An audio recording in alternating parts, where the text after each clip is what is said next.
to another part of the science series. And for those who haven't seen my first video, it was done a little while ago, and it was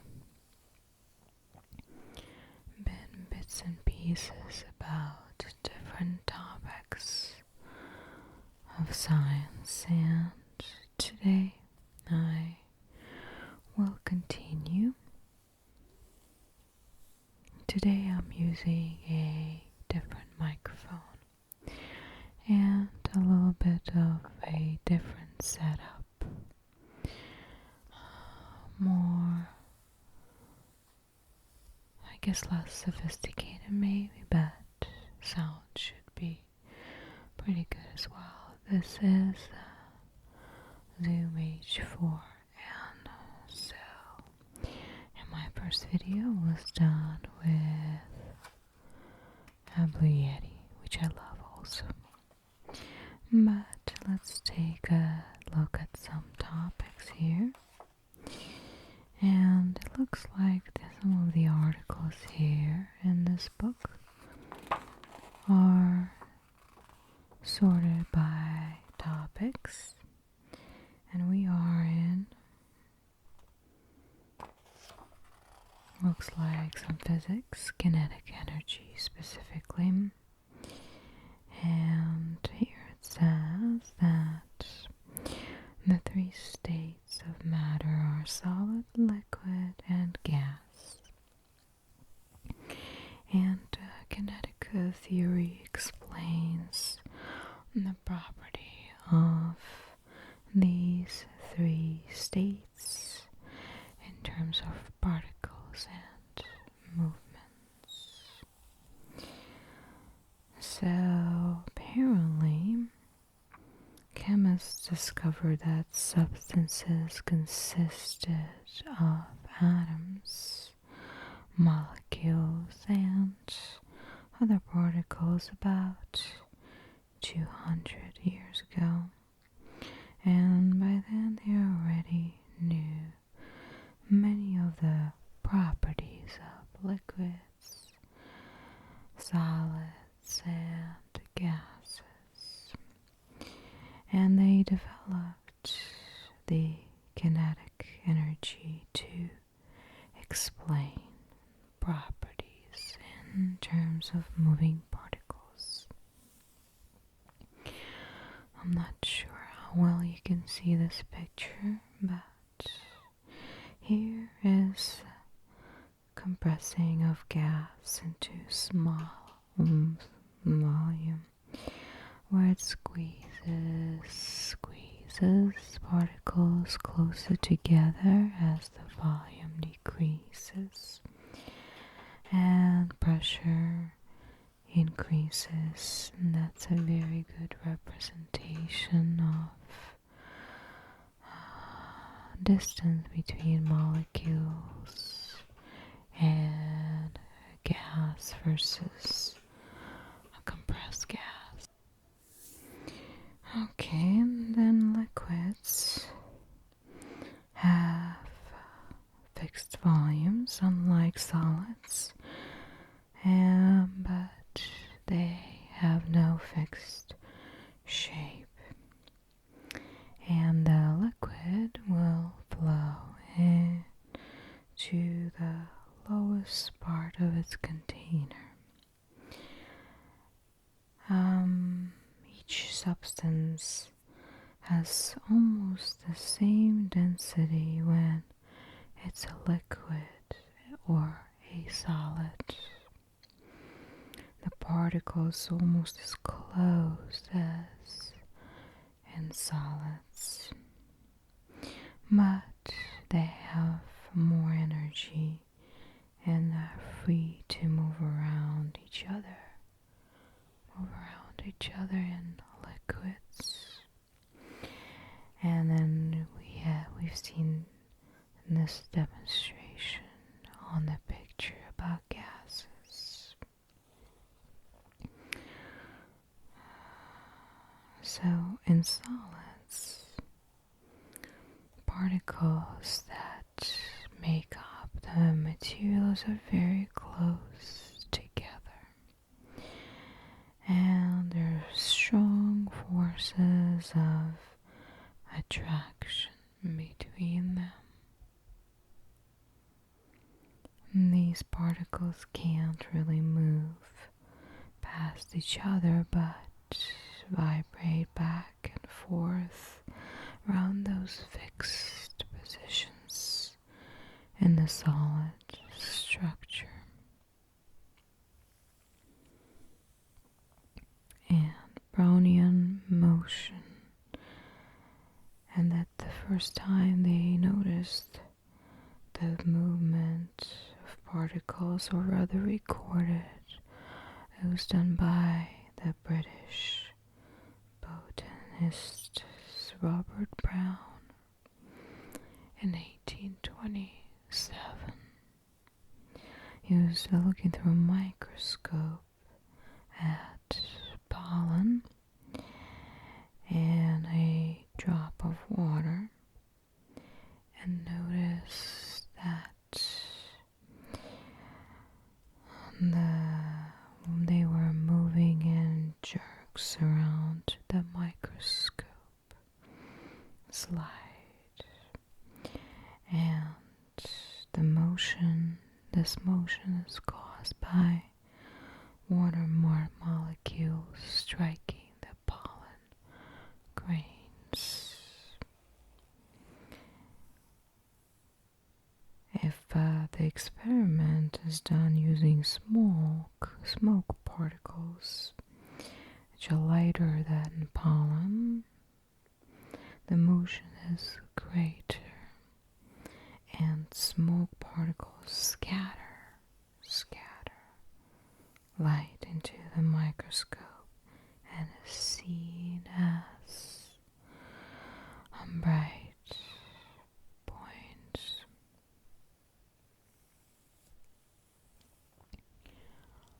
Okay, so that's kinetic energy. Let's see if we can find another topic. A lot of physics, which is great. Wave motion and circular motion. Harnessing wind power. That's interesting.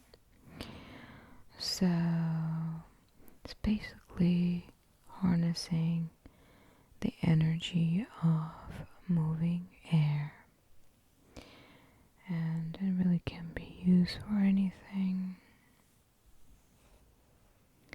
Wind is the flow of the air from high pressure to low pressure, and this flow creates 6 bands of airflow around the world, including southwesterly winds that blow across the Atlantic and Pacific Oceans. And so in this picture here, you can see a wind boat, or what do you call that? Sailboat, right? And so wind has momentum as a result of its mass and velocity. And when wind bounces off a sail, it creates a reaction force as required by Newton's third law of motion. By changing the angle of its sails, a boat, a ship can move in any direction, really, except directly towards the wind. And a moderate wind of 10 meters per second, or 18.6 miles per hour, exerts 1/3 30 newtons of each square meter of sales area. I know it's a lot of numbers. And with wind turbines, the sails are attached to early windmills were inefficient because they extracted only a small part of the energy of passing air, and using propeller-shaped blades leads to greater efficiency. And modern machines have 2 or 3 blades up to 160 feet long, called wind turbines. They drive electric generators standing on towers over 350 feet. And then computer-controlled motors alter the angle of the blades and the direction they face in order to suit the speed and direction of the wind. In a moderate wind, a turbine of this size generates around 300 kilowatts of power, less than 1,000th of the power output for a coal-fired power plant, but this power is free of any toxicity or any pollution to the environment.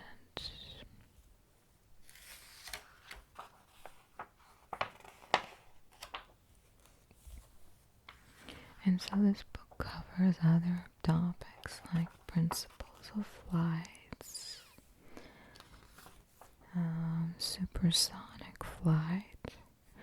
Supersonic aircrafts basically can fly at speeds greater than the speed of sound. They're designed with swept back delta wings, differs from those of subsonic aircraft.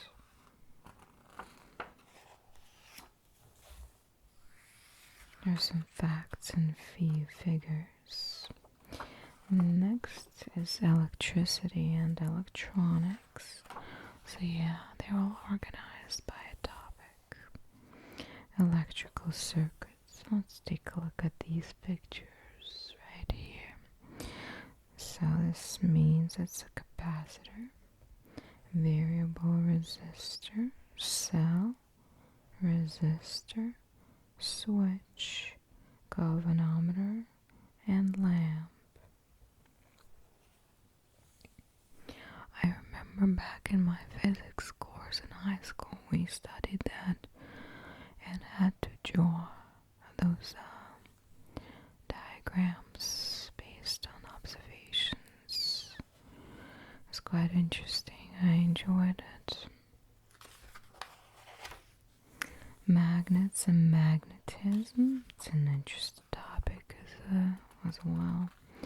Magnets can attract, obviously, and repel each other over a distance through space because of their magnetic fields. And that's what's called magnetism.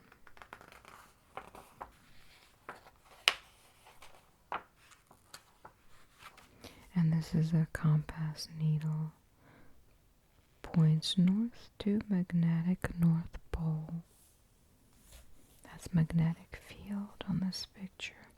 Earth acts as a huge magnet with magnetic north and south poles, both of which are close to the geographic north and south poles.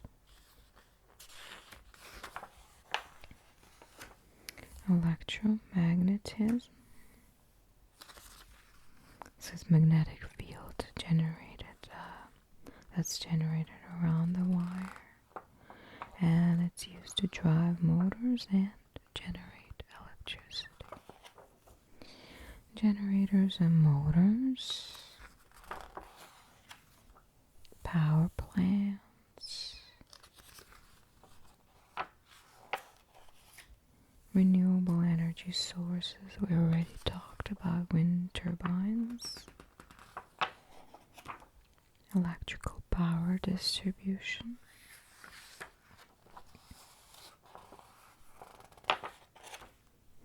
storage of electricity.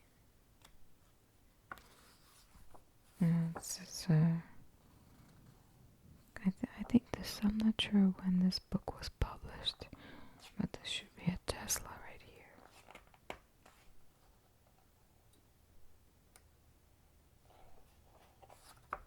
Electrochemistry, power cells, conductors,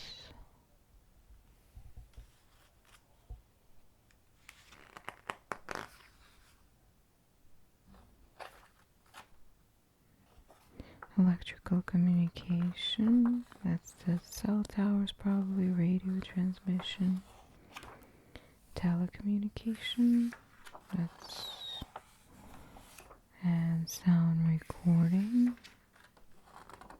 And we'll look at, went from something like this to microphones that we use right now, such high quality, relatively low price television. Analog and digital systems. I still remember the abacus, using it instead of a calculator back when I was growing up. We didn't have calculators, so we used this. As I learned how to use it, it's quite an experience. Computer software, this is more like today. And then I think this is a new topic. The sun, galaxies, Earth and the moon, eclipses. Oh, those are really cool to watch. Just have to be careful. Well, I think it's the sun that you should be careful. And then there's some, they describe solar system and some planets, comets, exploring space, humans in space, time, it's an interesting concept. I find that there's never enough time, probably like many of you, but it's always good to have time for yourself so that you can enjoy and relax and be at peace with yourself. It's kind of hard to do at times, right? But that's what we should strive for. Measuring time, it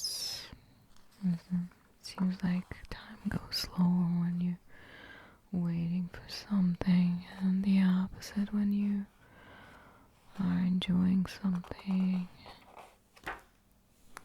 And then space, time, and relativity.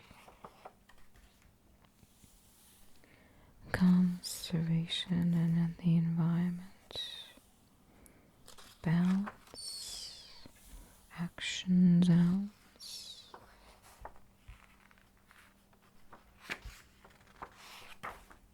Saving the rainforest. Why species die out? Yeah, well, naturally, hunting, humans again and again. Water pollution, waste and recycling, hot topic nowadays. Resources, renewable energy again, conservation action, and some numbers, units of measures. So it's quite an interesting book if you want to understand some of these concepts, not in many details, just in general overview. I find it's great to read an article before bed or 2 articles, and then you go to bed and kind of gets embedded in your memory. And maybe at some point you'll retrieve it so that you can use it for something. So that was this book right here, Science, the Kingfisher Science Encyclopedia. That was the 4th edition. I got it from the library. I'm sure they came out with other editions, but I hope that you enjoyed this, maybe learned something, and you are kind to one another as you go on with your day